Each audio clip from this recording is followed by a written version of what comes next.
1908 میں برطانوی officer Stuart ہل گاڈفرے نے دیر کوہستان کا دورہ کیا اور وہاں کے بارے میں معلومات اکٹھا کی۔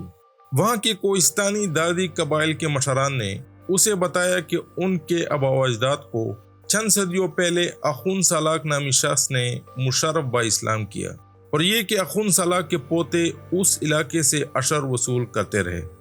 اخون سالاک کا ذکر چترال کی روایات میں بھی ملتا ہے، اور کہا جاتا ہے کہ اخون سالاک نے اپنے لشکر کے ساتھ جنوبی چترال کے غیر مسلموں کے خلاف جہاد کے سلسلے میں حملے کیے۔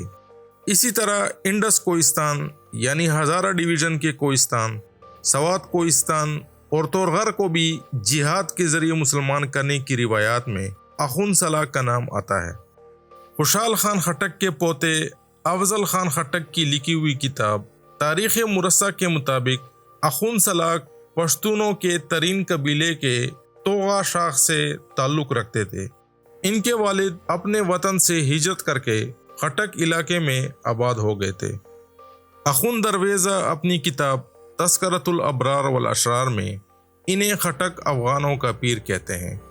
شمال میں غیر مسلم دادی قبائل کے خلاف جہاد کے سلسلے میں اخون سالاک یوسفزئی علاقے میں منتقل ہو گئے، جہاں وہ یوسفزیوں کا لشکر تیار کر کے کافروں پر لشکر کشی کرتے تھے، لیکن وقتاً فوقتاً وہ اپنے والد کے قبر کی زیارت کے لیے خٹک علاقے کا چکر لگاتے تھے۔ اخون سالاک کا اصلی نام اکبر بتایا جاتا ہے، اور وہ اخون پنجو کے مرید تھے۔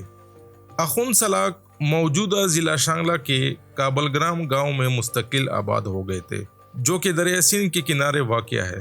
آپ نے کابل گرام میں وفات پائی اور وہیں آپ کی قبر ہے، اس وجہ سے آپ کو کابل گرامی کہا جاتا ہے۔ آپ کی اعلیٰ اولاد اخون خیل کہلاتی ہے۔